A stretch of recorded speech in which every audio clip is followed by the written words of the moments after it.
Hi, welcome. My name is Amber Campbell. I'm an indie author and a freelance editor. I do have 2 books of poetry out. They're linked down below, and I also have a blog if you'd like to subscribe, follow, read, anything you fancy. Today, I am so excited to announce I have finally earned $10,000 on Fiverr. And did I do it in 2 months? No.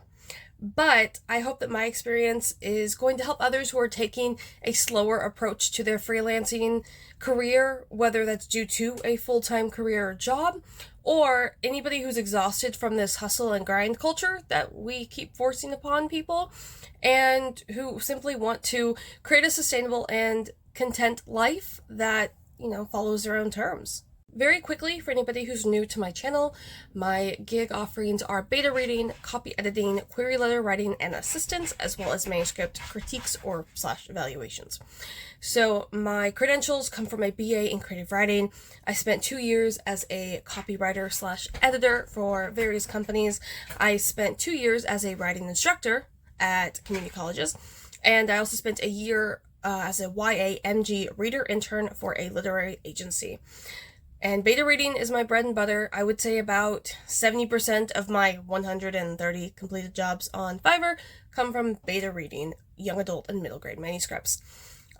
So I offer those in YA and MG, which helps me stand out from the competition. Most beta readers I see are fantasy, sci-fi, or romance, or YA is lumped into those.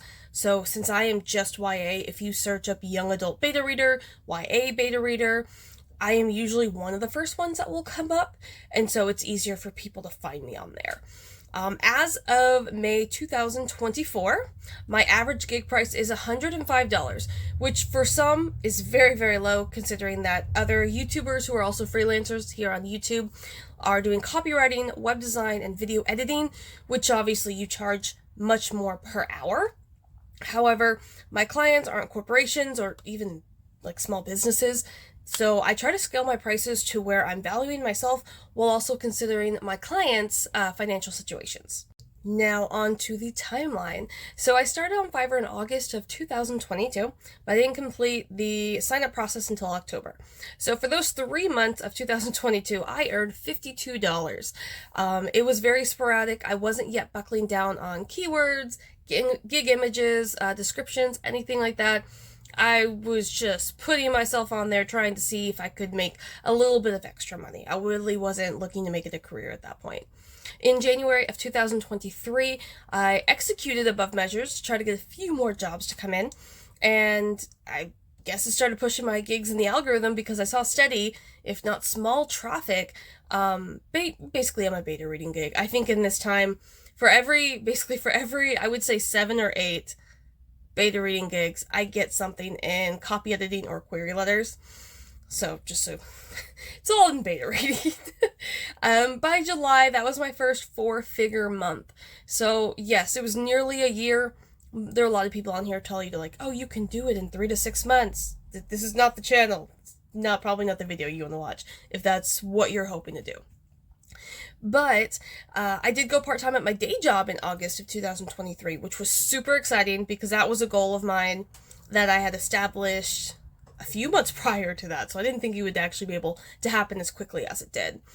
And I do still work there. And then at the close of 2023, I made it a goal to earn $20,000 by December of 2024 so I could qualify for the top-rated tier of Fiverr's seller system.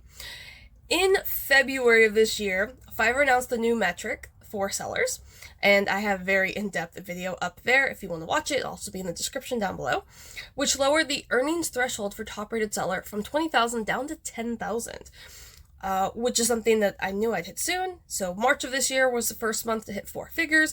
I have hit that every single month since, and so on May 14th, I hit the $10,000 earned. So let's be realistic. A lot of the hustle and grind culture, entrepreneur lifestyle that you see plastered everywhere now is really forcing you to kind of take on these 16, 18-hour days so that you can achieve your dreams faster. But for someone like me who has chronic pain and illnesses, it's not something that is workable for me in any way. So yes, it did take me 17 months to earn $10,000, and for most of you, including myself, that isn't enough to live on. However, that was also in addition to the money I was making from my day job. So that is a huge blessing in and of itself, because $10,000, I don't think anybody would say no to that. And I'm really proud to say that I earned $10,000 from working for myself.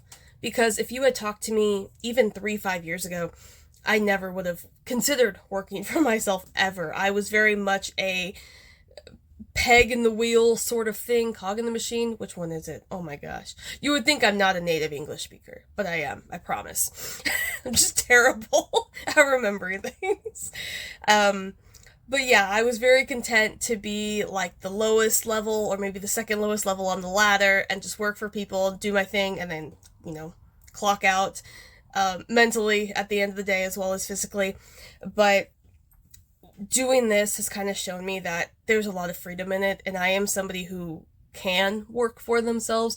I know that's not for everybody, and I wouldn't have known that without doing this on Fiverr.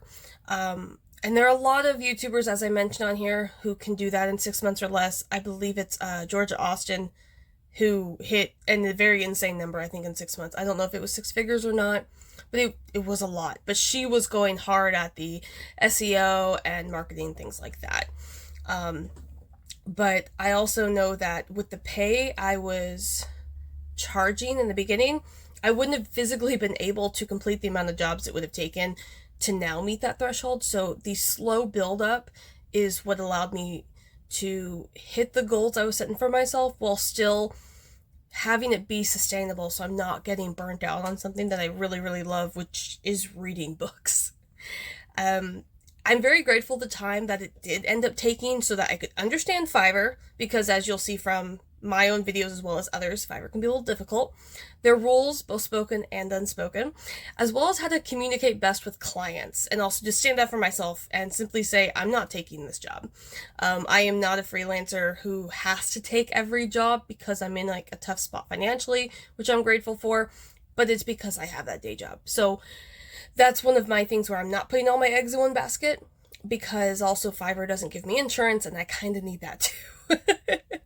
So I'm really hoping I can just maintain the pace I'm at in that way, instead of raising my prices, which I've already done 3 times in 2024, so that I can mitigate the influx of orders. I'd like to pick up larger orders for clients who are like looking for copy editing or manuscript critiques versus beta reading. But honestly, I think this month it's all been beta reading with like 1 query letter assistance. If you are someone who is new to Fiverr or any freelancing platform or freelancing in general, the hardest part is putting yourself out there. As you can see, I'm on YouTube, so I really don't have any issue putting myself out there. But that was the hardest part for me with freelancing even, was having someone pay me to do this work, because it just felt surreal that I could be paid to help authors better their manuscripts, because that was a dream of mine since my literary agency internship. I always knew if I was an author, I would want it to be an agent, because that was the next best thing in my eyes. And I kind of get to do that in the sense that I'm helping them work on their manuscript, get it to where it needs to be for them to either self-publish or begin querying. And also remember that you want to start off with those lower prices. It's going to be hard. If you are brand new and no one's ever heard of you, you're not going to get an exorbitant amount of money right off the bat, because nobody knows that you can back it up. So for instance, my beta reading gig started at $35 for 50,000 words, and that now goes for $80. So never offer a $5 gig. I've said that so many times. Don't ever start at $5. You will never get picked up at this rate. Before, 7 years ago on Fiverr, you could do that. You can't do that now. Unless it takes you 5 minutes to do it, and in which case, at least charge 10, so you'll still make $8. Try to set your prices so you don't make less than your minimum wage, which is what I recommend. So in Texas, that's still $7.25 an hour, and that's what I averaged around that $35 gig mark, based on the amount of hours it took me to complete it. I think after Fiverr's cut, it was actually lower than that, but I was just going off the 35. I wasn't worried about the 20% they take. If you're in a boat where there's like 3,000 plus gig offerings, you have to niche down. You don't have an option. Think of video editors. There are so many on Fiverr now that if you just look up video editor, I believe that one actually does have 3,000 plus. And you're never going to get noticed, especially if you don't have a single review. So you need to niche down as much as possible, and importantly, that you have examples to put on there for clients to look at and see if you guys are a good fit before they even place that order.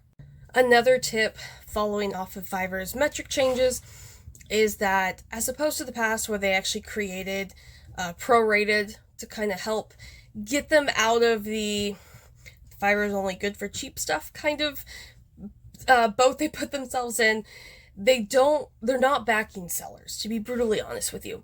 So if you just need to get some testimonials to put on your site or to help market yourself outside of Fiverr, it's a great place to start.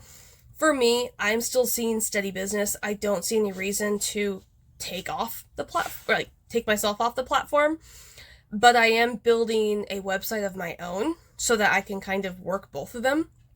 And Fiverr's not a bad place. It's really not. You're going to get a lot of negative, but remember, people always review the negative. Nobody reviews the positive unless we're in the book world, in which case everybody reviews only the positive, unless you're that reader and you just love to 1-star everything. But just remember that you can use it to build your testimonials and then get off. If you're seeing steady gigs and jobs, just stay on there. There's no problem. Yes, they take 20%.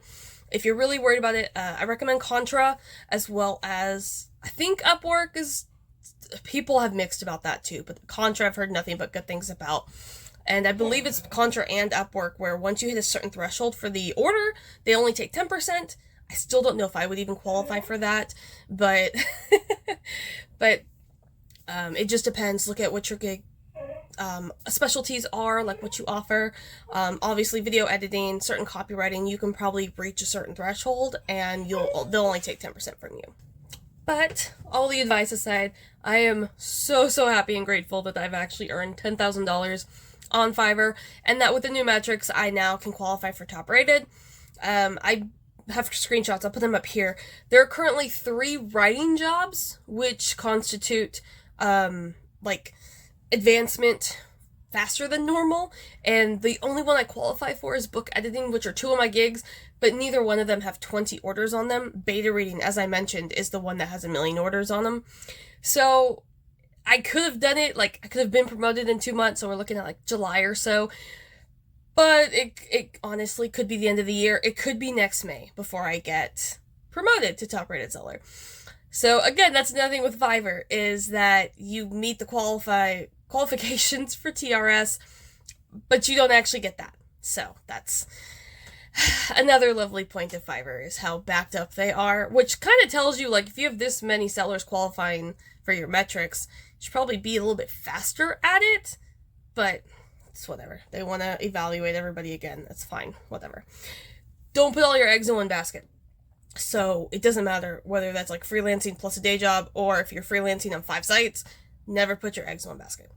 But that is all I have for you today. Let me know where you stand on Fiverr, what level seller you are, what your goals are.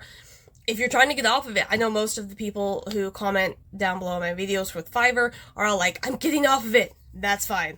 If you need to get off of it for your gig specialty, I understand. If you're in beta reading and you can niche down the genres, you'll probably see a little bit more traction. If you liked it, please subscribe, like, comment, share, all the clicky button things, and I will see you guys for the next video. Bye.